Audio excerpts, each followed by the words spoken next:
नमस्कार, मैं हूं आचार्य नंदिता पांडे और आपको गणेश जन्मोत्सव की अनंत शुभकामनाएं।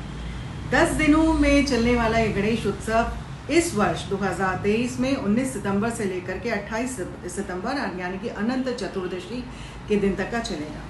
कुछ लोगों को थोड़ा कंफ्यूजन है कि 18 तारीख को गणेश चतुर्थी है या फिर 19 तारीख को। उदया तिथि की अगर हम मान्यता रखें तो 19 तारीख को प्रातःकाल उदया तिथि चतुर्थी तिथि रहेगी, तो इस वजह से गणेशोत्सव या जन्मोत्सव या गणेश चतुर्थी को 19 सितंबर को ही मनाया जाएगा। वैसे तो 18 सितंबर से चतुर्थी तिथि दोपहर में शुरू हो जाएगी 12:29 से, और दूसरे दिन यानी कि 19 सितंबर को 1:43 तक का रहेगी, क्योंकि उदया तिथि 19 सितंबर को है तो गणेश चतुर्थी भी 19 सितंबर को ही मनाई जाएगी। अब गणेश चतुर्थी की तो हमने बात कर ली। गणेश जन्मोत्सव में गणपति बप्पा को कैसे खुश करें ये बहुत ज़रूरी है।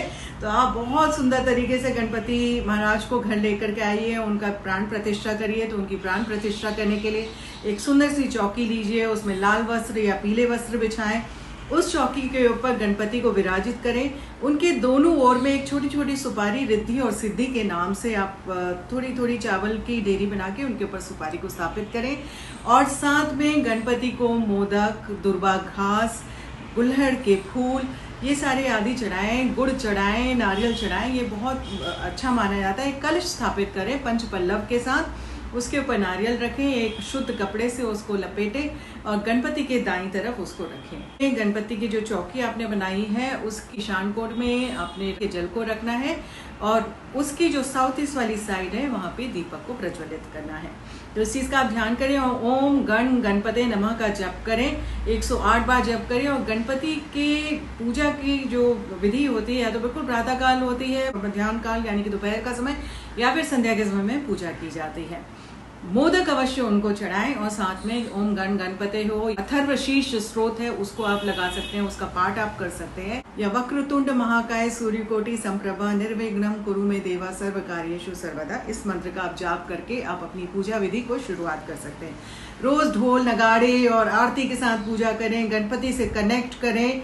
गणपति मूलाधार चक्र के लॉर्ड होते हैं। मूलाधार चक्र में अगर कनेक्ट करके उनका आवाहन करेंगे तो वो विघ्न हरता है, आपके सारे विघ्नों को खत्म करेंगे, जीवन में सुख समृद्धि बल बुद्धि सबको देंगे। विघ्न हरता है तो किसी प्रकार के कष्टों से भी आपको मुक्त करेंगे।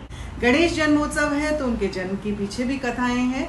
तो माता पार्वती के मैल से ऐसा माना जाता है गणपति का जन्म हुआ था। ये भी मान्यता है कि उन्होंने मिट्टी से गणपति को बनाया था। एक बार माता पार्वती स्नान कर रही थी और महादेव तब तक घर में नहीं आए थे, और उन्हें थोड़ा चिंता हुई, तो उन्होंने अपने महल से एक बालक को उत्पन्न किया और उस बालक से बोला कि तुम दरवाजे पे उस दरवाजे की रक्षा करना, किसी को भी इस दरवाजे के अंदर मत आने देना, मैं अंदर स्नान कर रही हूँ। उसी समय ऐसा कुछ हुआ कि महादेव आ गए। जैसे ही महादेव अपने घर अंदर जाने लगे तो उस बालक ने उनको रोका। उन्होंने कहा कि आप अंदर नहीं जा सकते, मेरी माता का आदेश है कि यहाँ किसी को भी मैं अंदर एंट्री नहीं करूँ। तो महादेव ने बड़ा समझाया कि भाई ये मेरा ही घर है, मुझे आने जाने दिया जाए, लेकिन वो बालक टस से मस नहीं हुआ। जब वो बालक टस से मस नहीं हुआ तो महादेव क्रोधित हो गए और उन्होंने गुस्से में आकर के उसका सिर काट दिया, ये कहते हुए कि ये कौन है जो मेरे को मेरे ही घर में एंट्री देने से मना कर रहा है। जब माता पार्वती को इसका पता चला तो वो बहुत ज़्यादा क्रोधित हुए और उन्होंने कहा कि आपने मेरे बालक का वध किया और मैं कुछ नहीं जानती, आप इस बालक को वापस जिंदा करेंगे। अब ऐसा तो हो नहीं सकता था। उन्होंने नंदी को हुक्म दिया कि जाओ किसी का सिर काट करके लेकर के आओ। तो नंदी गए तो सामने हाथी आ रहे थे, हाथी का ही उन्होंने सिर काटा और लेकर के आए। हाथी का सिर जब गणपति के ऊपर स्थापित कर दिया तो वो बालक जिंदा हो गया। लेकिन माता पार्वती उनके गणपति के सिर की सूंड के साथ जो हाथी का सिर था उससे भी और क्रोधित रही।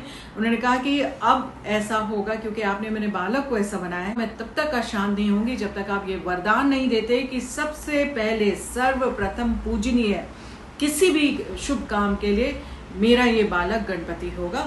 तभी जाकर के बाकी सारे देवी देवताओं की पूजा की जाएगी, और जब भी ऐसा नहीं होगा तब कुछ ना कुछ विघ्न या कष्ट अवश्य आएंगे। महादेव ने माता पार्वती को शांत करने के लिए उनको वरदान दिया, और वो खुद भी ग्लानि से भरे थे, तो इसलिए वरदान के ठीक है मेरी गलती हुई और ये बालक जो है सबसे पहले पूजनीय रहेगा।